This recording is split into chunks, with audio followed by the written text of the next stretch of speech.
Show is um, a discussion around a number of things.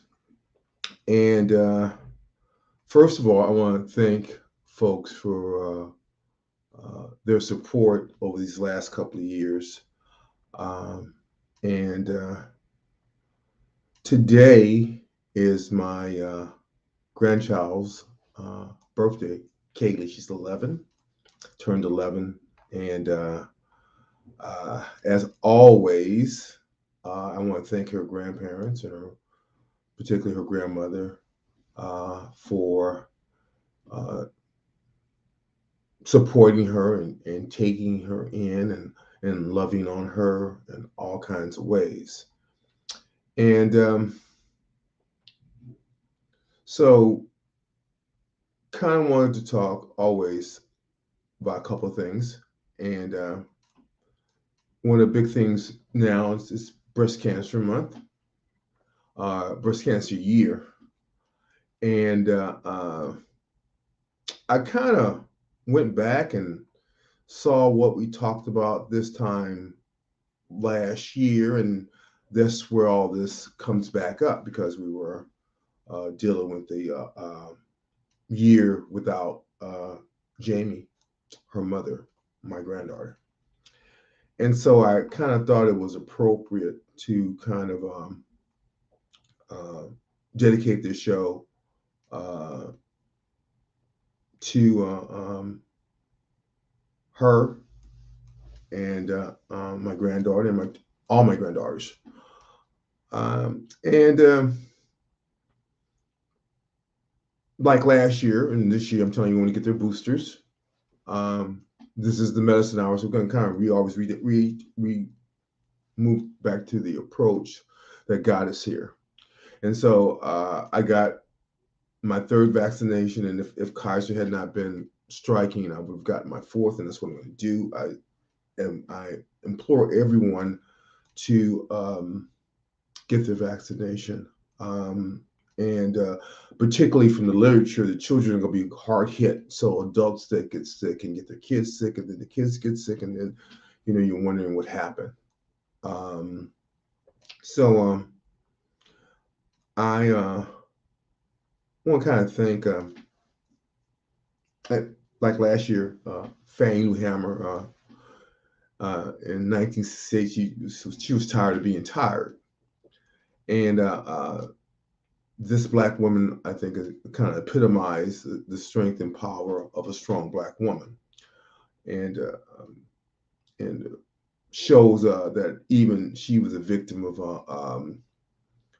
medical malpractice when they gave her what was supposed to have been a removal of her appendix. Also, we forced her, basically gave her, made her sterile, and so it's the kind of thing that has kind of concerned us as a culture that we go in with a few things and then we come out with nothing or that kind of thing. But I implore you again to get the vaccinations. Um, we were talking about mass shootings, and at that time it was 523 mass shootings, and we have tending now to move going from mass shootings to just really political polarization.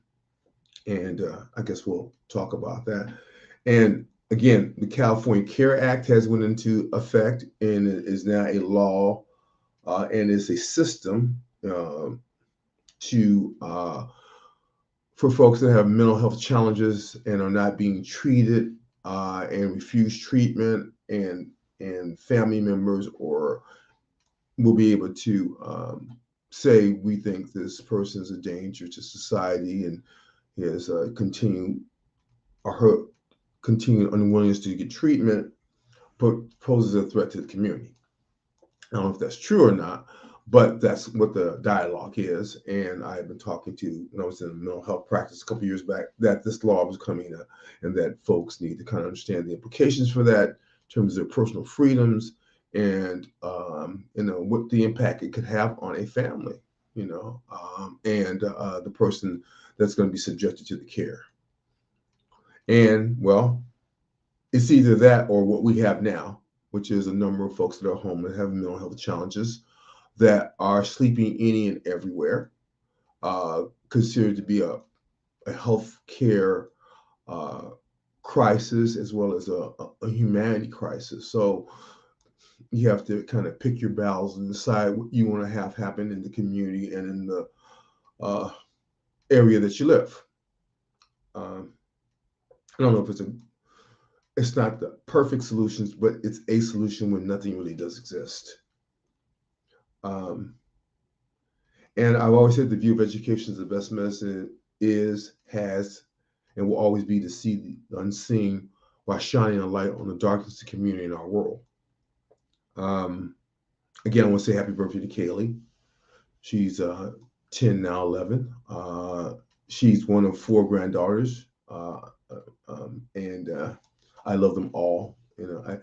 I was talking to, as I practice, all the girl dads now, and how the girl dads are functioning just like they would with boys on its girls now. And I think that uh, I'm really surprised. I'm seeing the young men bring their children in for their medical visits, and so just really impressed because that's not what we're hearing. We're hearing that young black men don't want to take care of their children, and I'm seeing the total opposite on the ground level. I don't know what anyone else is doing, but that's what I'm seeing on the ground level. Um, and again, kind of flashing back, I didn't know that Jamie's favorite color was purple. Maybe we need to talk to our kids and our family and our friends and the people we care about what it is they like or don't like, and maybe hear them out and listen a little better and hear a little better. Um, and so, again, I'd also like to dedicate the show to Miss Barbara Coleman. She was a public health advocate in Berkeley for a number of years until her retirement. She was a community activist, and I believe really she made a difference. Now, me and Barbara didn't always get along, but we did agree that mental health and physical health and the well-being of the African American community was our highest priority. And I think this piece is being led over by um, a lot of her constituency, a lot of the issues that are facing African Americans. Uh, uh, Gigi Crowder and Barbara Coleman were very close, and they were working together synergistically to help some and to create some mental health oases. And so I want to again, she and again was her highest priority was the family, and she was an internal driver of that. A very extensive wife, mother, family person. Uh, and all those that knew her and loved her. So my prayers go out to her and as we miss her and mourn her, but celebrate her life because she left a lot. And again, special shout out to her husband, who was they were like paired up. Yeah, I also want to dedicate because we're going to talk a little bit about breast cancer to Faith Fancher, as well as think when I first started Education of Best Medicine, and I had to just show on breast cancer, 4 African American women came on and talked to me about what I would understand was a very futuristic talk about women of color and breast cancer in terms of access and treatment and understanding what was ahead of them and being not treated like a number, but treated like a person. And so I want to thank those ladies for that. Lillian Litz was also, she was a breast cancer survivor. And one of the things she said in her breast cancer journey was just it wasn't even a mass. It just looked different. And so we talk about women in breast examinations.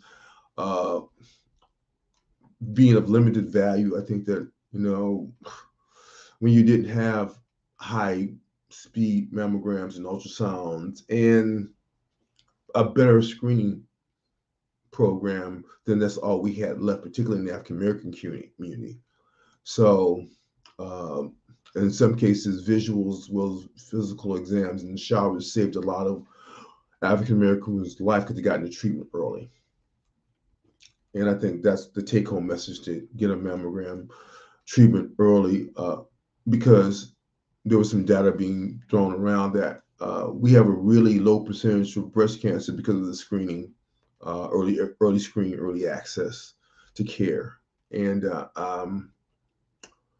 want to also, go on these tangents, to give a shout out to UAW and those folks that are striking for their rights. The right to fair working conditions, a right to a decent wage, a right to a safe working environment.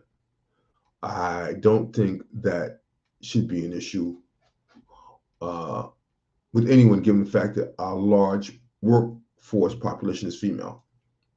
Their safety, their ability to transit back and forth, childcare, all those things need to be addressed, as well as a fair wage, equal to men. And I want to also give a shout out to Miss Betty Calvin. Again, this is over my journey. She was a mammogram operator whose passion was non-low cost mammograms.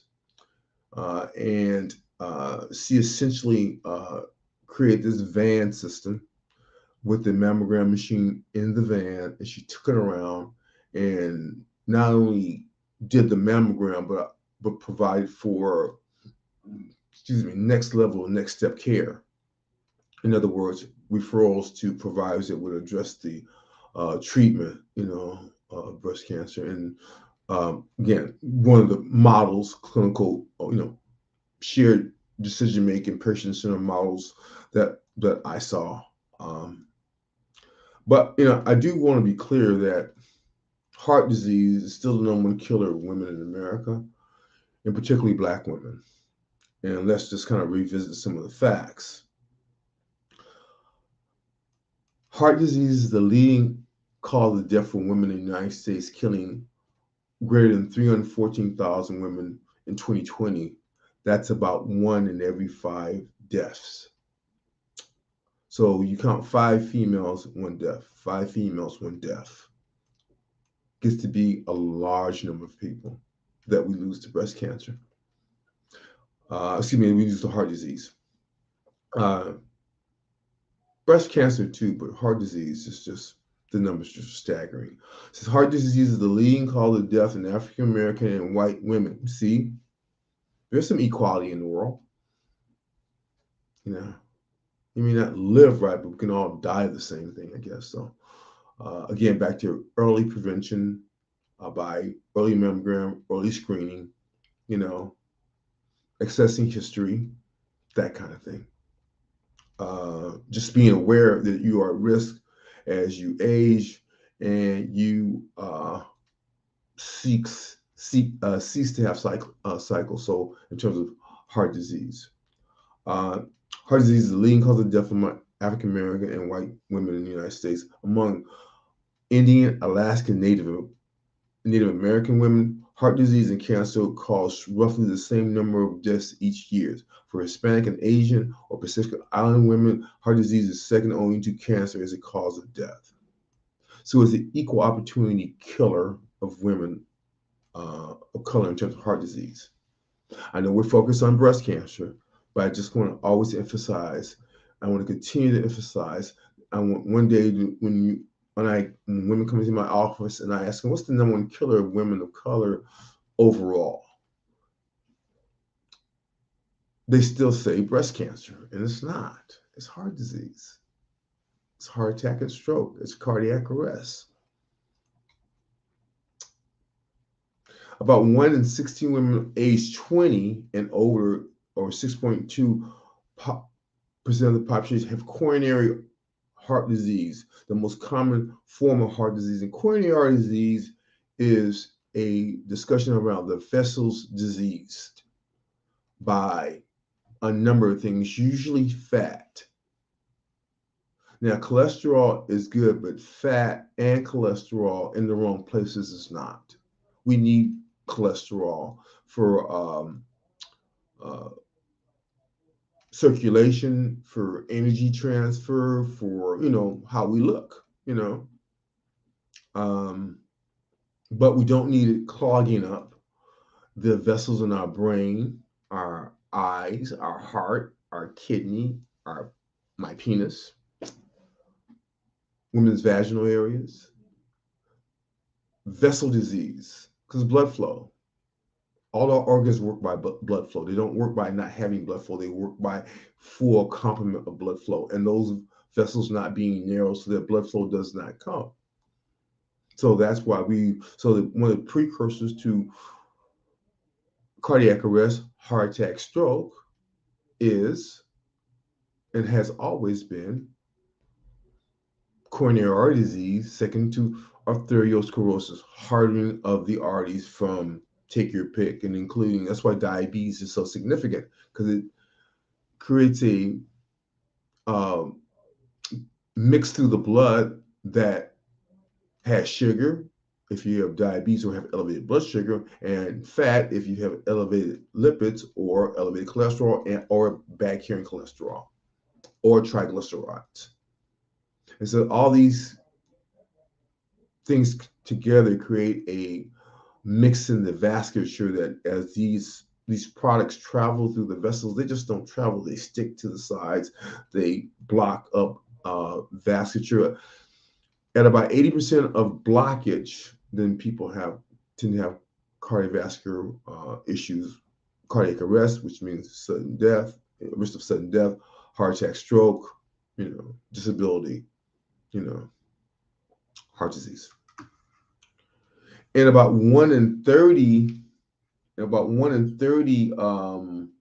Asian women heart disease, 1 in 16 white females, or 6.5% Black females, Hispanic females. So it's a pretty wide range, and so I think that we have to kind of be always clear about the number one killer of women in America is heart disease. Now, talk about breast cancer. Breast cancer is the most common cancer among African American women, the most common cancer. But when you talk about the cancer that kills women more, in my mind, lung cancer, then breast cancer, then colon cancer, then cervical or gynecological cancers. I'd say cervical cancer probably more common, uterine cancer more common. So I think that one has to be kind of understanding that these things are not as significant, but when they are significant, we tend to, particularly women of color, tend to carry a different shade of it. It says African American women are more likely to die from breast cancer than white women, and that's where the equality ends. And I would say, for the most part, we need to understand the risk is, I think, increased when we talk about social determinants, food, clothing, and shelter, safety, access to medical care, access to fresh fruits and vegetables, uh,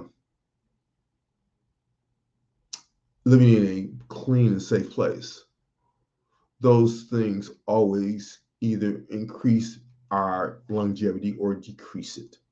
And we just didn't count that. We used to just think if you got the medicines and you did the therapy, you'd be fine. No, that's not the case. And I want to kind of say another special thank you to the workers at Kaiser that have settled their contracts. And because folks, a lot of these strikes aren't about wages, they're about working conditions. They're about sick leave, they're about child care. They're about if you make my job or you make my job automated, what do I do? I'm in the middle of my working life. I have a mortgage. I have a kid going to college. And you tell me that you not only need me because a machine is taking my place. That's the question. That's the philosophical question that has to be addressed. And what I didn't know, but we know now, people can develop breast cancer even if it doesn't run in their family history. And you may have, as Miss uh, Lily Liz said, you may have a breast cancer even if you don't feel a lump in your breast. This is why mammogram is so important. This is why screens are so important. This is why we have to be proactive as opposed to being reactive in terms of the care. And some of the processes that cancer develops in the breast cells and progresses in stages. Few early symptoms may include a new lump in the underarm or in the breast, itching or discharge from the nipples, usually a milkish or bloody type discharge. Skin texture is called the first name is piloole or something like that. Skin texture of the nipple, it turns to orange. It's the orange, turns to orange color. Now, how you identify that in black women? It's just a change in color. Women, the colors a change in color. For white women, it looks orange. Um, and at last count, there were more than 200,000 cases per year. And lab testing or images usually make the diagnosis along with history. And it's treatable. That's the exciting thing about breast cancer. If identified early, it's treatable. Um, breast cancers can take several months or years to develop. Cancers develop in tissues of the breast affecting both men and women. And I want to give a special shout out to an African American woman who I work with at West Oakland Health Center. When I first met her, she was a phlebotomist, and I won't say her name because that's not important. It's important that you remember her spirit and her heart. If you got a chance to meet her, you know who I'm talking about. And she was just very professional. That's what I remember her being very professional. And just quite the lady. Made my time at West Oakland Health Center really, really cool. And it's nice to be able to talk to someone that looks like you, and you don't have to explain who you are because they understand, and they just tell you to be cool and do your job. And because she had been there almost 10 years by the time I was working there, so she was well interested in that culture. And the culture was West Oak Health Center was a medical director named Dr. Isaac Slaughter. You should look him up. He was he was a black psychiatrist and one of the first psychiatrists to use methadone to treat opiate addiction. I didn't know that because I was working with him. Didn't know that. He mixed the methadone up himself. And it was for the Vietnam era veterans, and I have to say prostitution, some of the transgender LGBTQ community. When I forgot first started to understand the communities and the differences of the communities. If I want to provide care, I'd have to understand that everyone might be a little bit different. Not like me, not traditional, whatever that is now. Huh? And so men can get breast cancer too. And women, there's a number of reasons, genes, again, genetics play a role, but I think it's environment also that plays a role in our disease entities. And sometimes, again, the symptom presents a lump on the breast and or change in appearance of the breast. Treatment is primarily based on type and stage of the cancer. everything from radiation to surgery, and now they have immunotherapies that call on the person's own immune systems to attack the cancer. And they're having some great 5-year survival rates for family. And look, 5-year survival rate, that means that you may be able to get to that wedding or see that child graduate or take that trip you want to take.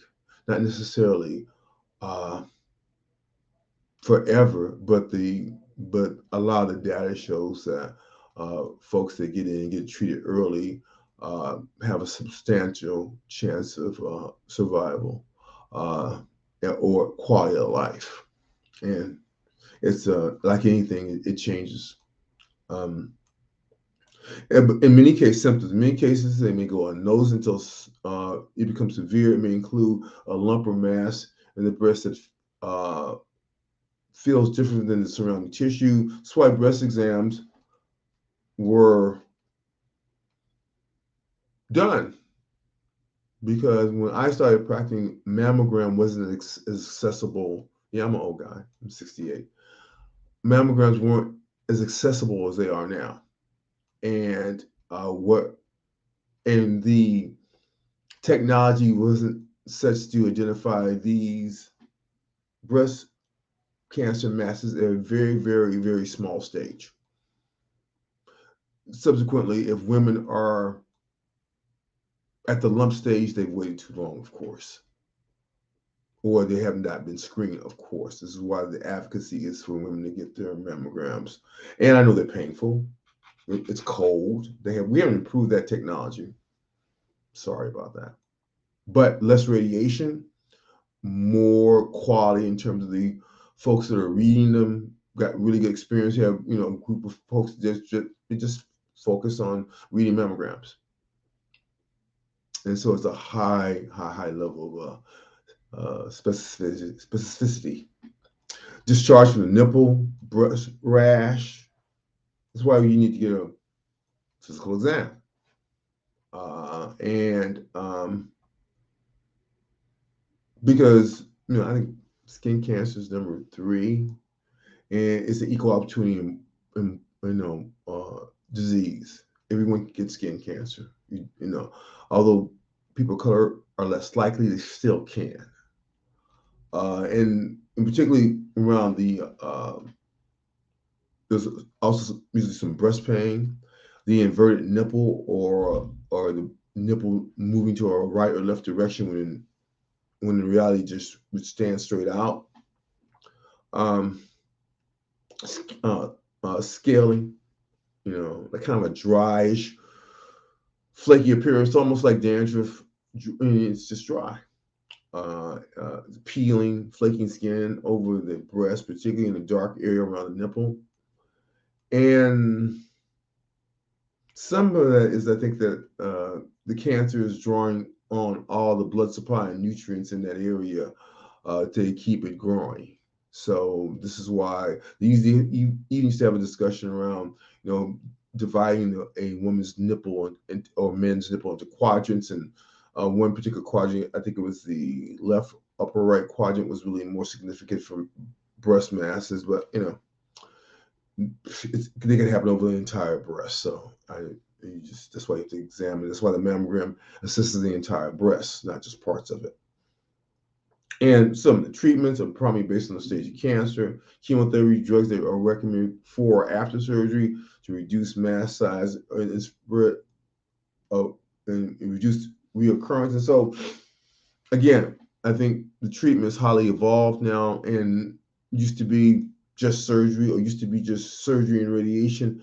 And now they're saying that maybe radiation prior to the intended surgery to shrink the cancer, uh, as well as provide for more promotion of risk of the cancer going other places, because the breast and the breast wall, the blood supply is very rich, so it would be not a small call for a breast cell to cancer cell to flow into the breast wall and get into the blood supply and just keep moving. And that's why they examine the nodes too, because those nodes usually draw upon those breast masses, so they can tell kind of where, from a enlargement of the lymph nodes in a woman's arm, how significant the cancer might be, and even if it's traveling elsewhere. And so the some of the names of the other drugs are capecitabine, carboplatin, doxycycline, and venlafaxine, and these are all, again, chemotherapy type products. Is hormone therapy really interesting to me? Was that in the treatment of prostate cancers, at some points, men are given hormones.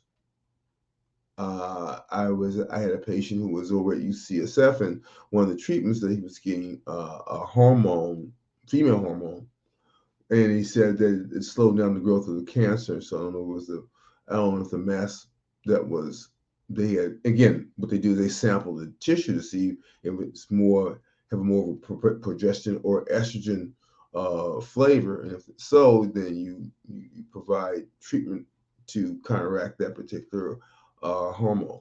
Um, and some of the common names are topoxin, and some of the medical procedures are lumpectomy, mastectomy, breast reconstruction, uh, and radiation therapy. And I think what's really advanced, I think, in California, is that if you, depending on who you are and where you're at and what your insurance is, if you um, have to have a major removal of the breast or mastectomy, you uh, now can get not just a prosthesis, you can get a full replacement.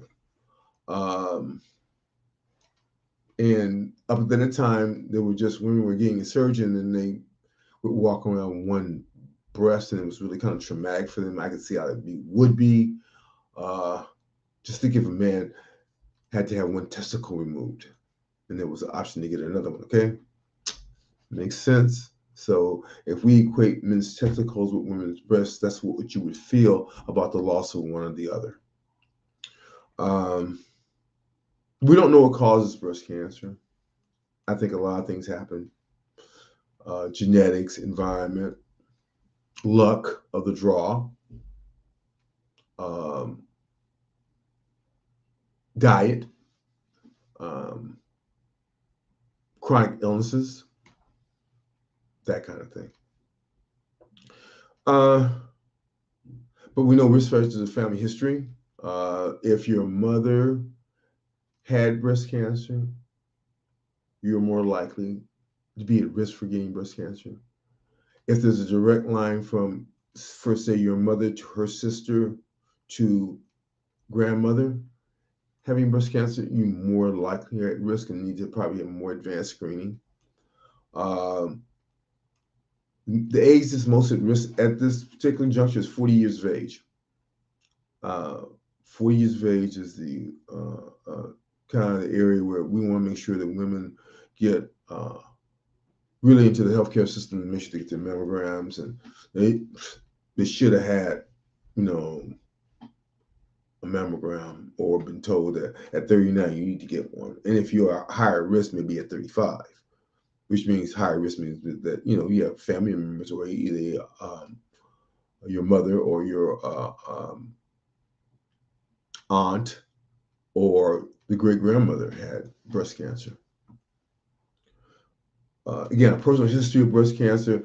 A cancer in one breast increases the chance of having cancer in the other breast. Lifestyle, including excessive alcohol consumption, and makes kind of sense because it's a toxin and it's toxic to the tissues.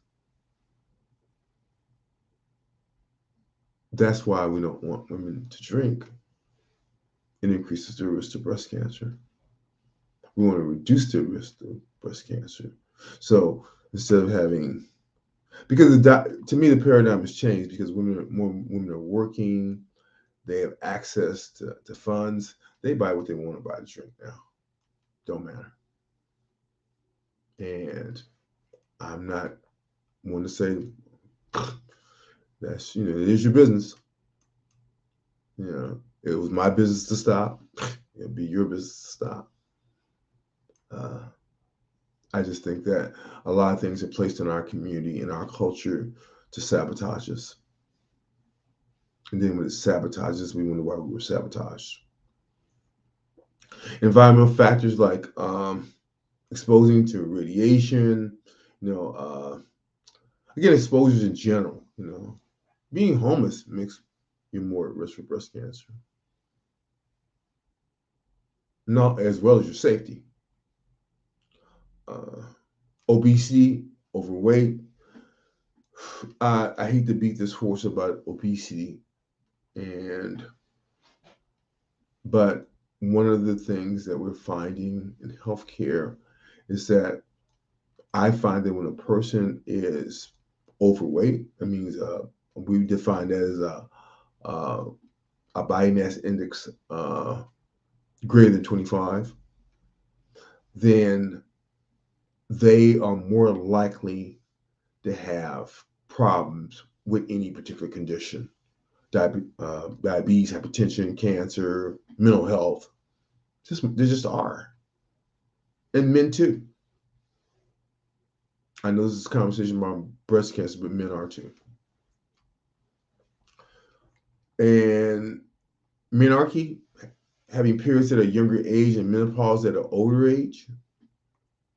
Pregnancy, becoming pregnant at an older age and never being pregnant.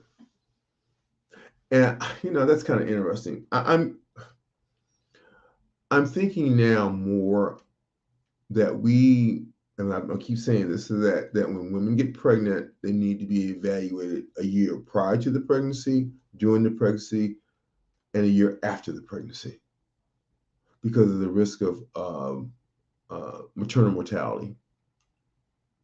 Maternal mortality is the mother dying before, during, or after the pregnancy. Kind of interesting that in 2023, a well-educated African American woman with insurance could die in pregnancy. And there was an article that I took from, and I continue to use it. Breast Cancer in Women by the Health Divide series.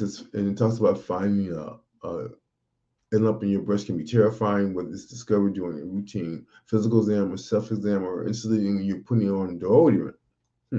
It's understandable that it might imagine the worst could happen, but you not finding is probably the worst that could happen. And FYI, most lumps are not cancerous. And there are many more common conditions of breast masses that cause lumps, including collections of fluid, deposits of fat, and deposits of calcium. And greater awareness has kind of eased the tensions for a lot of African American women, because and deservedly so. That's why I brought up Maggie Lou Hammer. She is a victim of medical malpractice. One of our greatest Black female civil rights leaders was subjected to sterilization. That's why she was tired of being tired. Great awareness has, again, but I think because of education, we're talking more about these kinds of issues, particularly Black women. And I think that, again, the good news about breast cancer and breast cancer treatment is that if you avail yourself of it and you get in early, you have a pretty likely good outcome result. You're less likely to die than if you wait and wait and wait until it's a big, huge mask.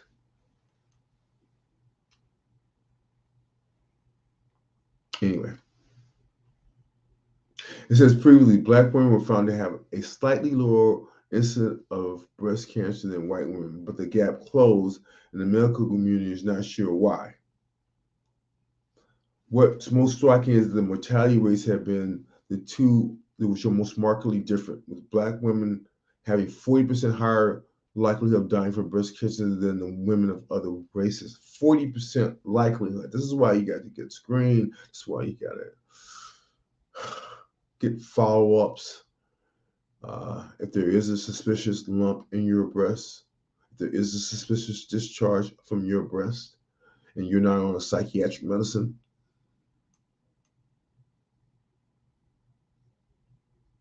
medicines can cause it. You review your medicines,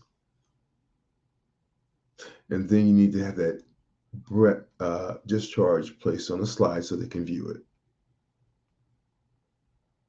Anyway, 40%. That's a real big number. Says in the early 1990s, breast cancer rates were among the lowest of any race, but over the past 20 years, despite the universal drop in mortality rates, there has been a rise in the incidence of breast cancer in Black women. That's why I bring this up. I just said to you, heart disease is the number one killer of women, but breast cancer is a hot number behind it.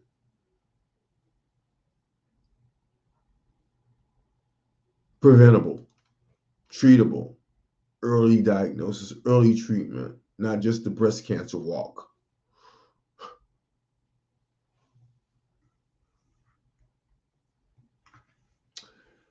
For women under 50, the disparity is even greater. For women under 50, the disparity is even greater. The mortality rate among young Black women is double that of young white women. I wonder why.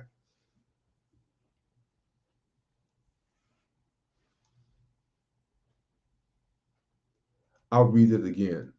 For women under 50, the disparity is even greater. The mortality rate among young Black women is double that of young white women. Double. Double. And that's what concerned me. I guess over this last 15 years, seeing, I can remember a 25-year-old that we sent for a mammogram that had breast cancer, young African American woman. I can remember that, literally, because the insurance company didn't want to do the mammogram because they felt she was too young and thought it was just female developing tissue. Anyway, treat the person, not the test. So one reason could be the higher likelihood of triple negative breast cancer, and that's a really unique cancer because most of the therapy is done on hormonal treatment of estrogen or progesterone, and so they monitor the treatment by that positivity. And if you are triple negative, which means that you don't have any evidence of elevated estrogen, progesterone, and I forget this one more. That's why they call it triple negative. Then what and how can they treat? And up until that time, there wasn't anything to treat women of color with triple negative disease because the therapies were only made for those that had hormone type disease cancers.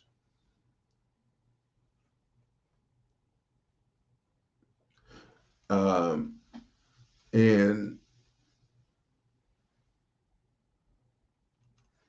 HERS2, it was HR and HERS2 are the subtypes that make up almost half the breast cancers uh, in Black women. So, and another contributing factor is delayed diagnosis and treatment, which is the result of persistent social and economic gaps and lack of access of quality care. Again, this is in an article, Black Women and Breast Cancer, the Facts, and it was very real by Julie Bang, B-N-G. Great piece of work. She talks about the types of cancers and the term described as a precursor to breast cancer. That's why screening is called ductal carcinoma in situ, which means that it's the cancer is there, but it's not spread anywhere.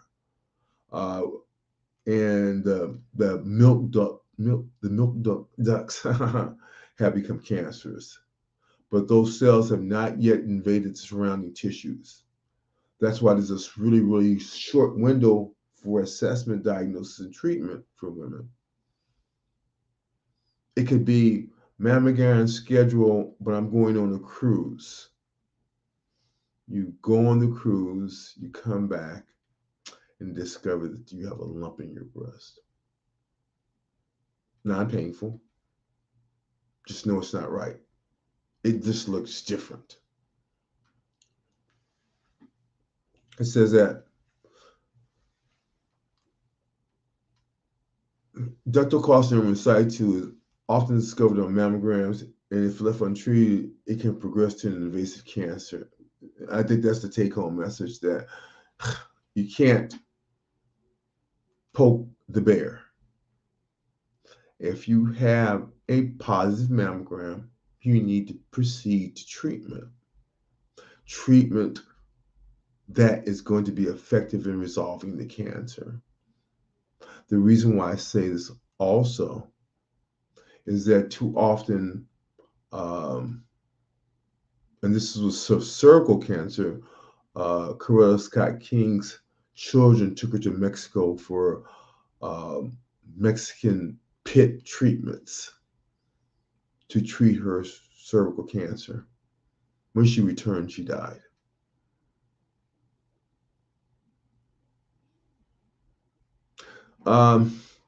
The triple negative breast cancer. And we were at, we have about another 15 minutes. I'm going to put in a special shot to Believe Radio and to our 24-hour gospel music station. Listen to some more of our folks on the station. We're developing a very good library. I think Curtis has a show. Check him out. You know, different perspectives. Different perspectives. So the triple negative breast cancer, most cancers most breast cancers are carcinomas, which means the cells are derived from epithelial cells and align the milk ducts. So those are the cells that line the ducts, the milk gland ducts. That's what's becoming affected by the cancer. And the cancers are further classified uh, by presence or absence of hormone receptors. Again, back to this hormone question. If hormone receptors such as estrogen and progesterone are present, then cancer can be treated with a hormone modulating medication. If those receptors are not present, the cancer is more difficult to treat. Triple negative cancer, here we go, is estrogen receptor negative, progesterone receptor negative, and HER2 negative. Not the singer. She's a good singer. Hers is a good singer. Very talented too. I think she's going to get Grammy and she's going to Academy Award. I think she's maybe not even her late. She's in her late 20s, I guess. Black women were more likely to be diagnosed with triple negative breast cancer, which can be hard to treat and more likely to come back in other forms of cancer. There is the devil in the deep blue sea. That these particular cancers are harder to treat and have a recurrence rate. And traditional therapies up to this point were not able to be treated because for the therapies at that particular time, we required that the person, again, the receptors on these be the HER2 1, progesterone 2, estrogen 3. That's what they would treat. And so approximately 90% of breast cancer diagnosed in Black women are HR negative and HER2 negative, triple negative, compared to 11% of the Latino community, 9% in the white community, and 6% in the Asia Pacific Islands community, and 5% in the African American, in the American Indian slash Alaskan Native communities. 19% versus 11%, 9%, 6%, 5%. Researchers have been trying to figure out why triple negative cancer is more common in young Black women. Breast cancer is also more aggressive in Black women younger than 45. So I know it's Breast Cancer Month. I want to thank all those who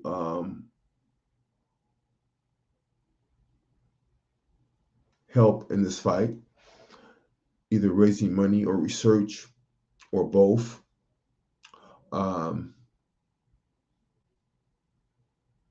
Ran a marathon when they were doing the Nike breast cancer runs. Beautiful over in San Francisco. So great.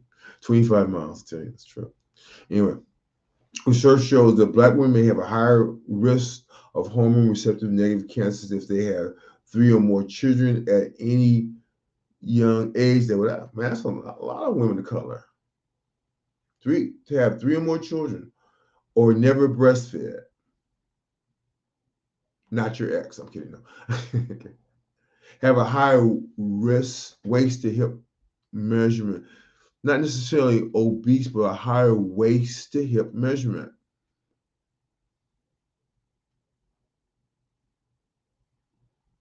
Literally packing, in other words. Says among all HR HER2 subtypes, Black women have 30 to 70% higher risk of developing stage 2 to 4 HR positive, HR2 negative breast cancer and triple negative tumors than white women. They just at higher risk.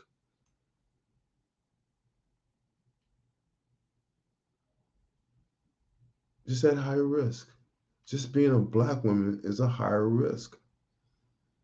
That's why I talk about these things, because I want women of color to get into early screening, early evaluation, find out what's going on.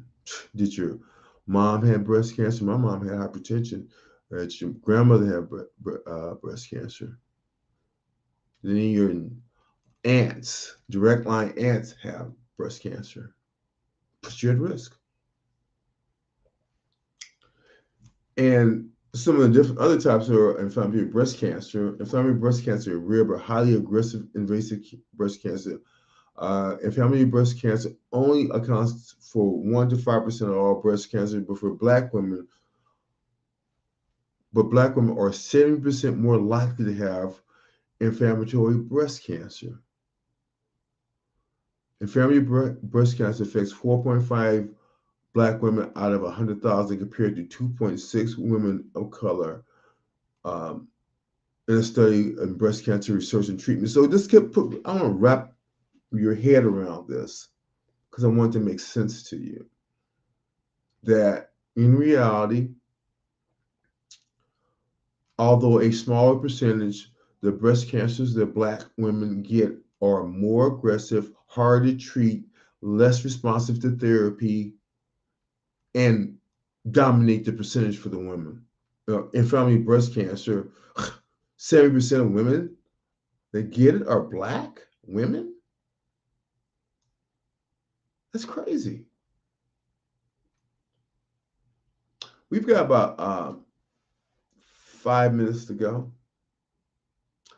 I have a second show next week, and I want people to kind of tune in. And we're starting to get ready to bring on guests, and I kind of want to set the stage with all this kind of stuff. But in the last few minutes, I had to have a conversation about, I want to pray for and be mindful of all the wars and rumors of wars and their atrocities. And I want us to take a minute and step back and not be so quick to judge and to admonish and blame and be guilty toward another group of human beings. And I only say this because I believe that it's unfair to target a group of people that have never had a homeland. I would ask people to do their homework, look at the 7 Day War in which Israel took land. I would ask people to understand the two-state solution and what that means when it wasn't honored. I would ask people to kind of understand that the Gaza Strip is probably the largest jail in the world. I would also ask that to put it in a different perspective. What if you're told that every few years you have to move from the place that you call home because another group of people want to live there now? What would you say if in America you have free passage, but when an immigrant comes to visit the American dream, you shut the door in their face? So this just didn't start. People have to kind of wake up and ask, well, why would, and first of all, the Palestinians and Hamas are two different entities. The Palestinians are a group of people without a homeland that have been uprooted every few years. You can look at it. Go do your homework, and we'll come back and talk about it, but do your homework. And now are tired. So Hamas is not something that can be attacked. It's in the hearts and minds and souls of a group of people that are yearning to be free and have a land they can call their own, as they were promised. It's five. It's almost. I've got about 3 more minutes. I want to thank everyone for uh, uh, visiting the show. I want to thank all the people that make the show possible. Um, I want to thank Ms. Howard and welcoming the new bundle of joy into the world. And maybe she'll talk about it. But I want to wish her and mom the best. I want to wish my family the best. I want to thank my sisters and my son for being the people that they are. Trustlina, you have a birthday coming up. Happy birthday, my youngest sister. And I want folks to kind of just step back and lower the temperature. We are because once you do these things under the discussion of a person's behavior, then you set into motion something that it's a genie you can't let out the bottle. You can't let it out. Once you let it out, talking about slaughtering people. You're talking about going and slaughtering, innocent children. Again, Hamas isn't a person or an entity. It is an idea, like any idea. Well, we've got about another 2 minutes. I want to thank everyone for tuning in. Got started a little bit late, but thank you. I want to thank my grandchild for being who she is and love her a lot. Thank all my granddaughters for being who they are. I love them so much. Want to thank this couple that got married and they've been loving on each other.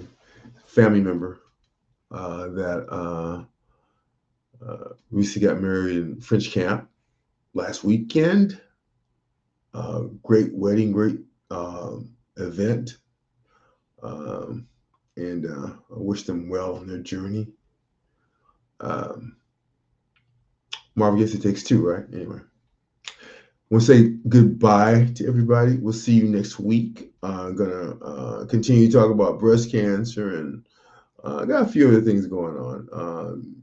But I'm going to continue to keep this focus and keep people aware and on their toes. And all I can say is that if you can't elect a speaker, then how can you run a government?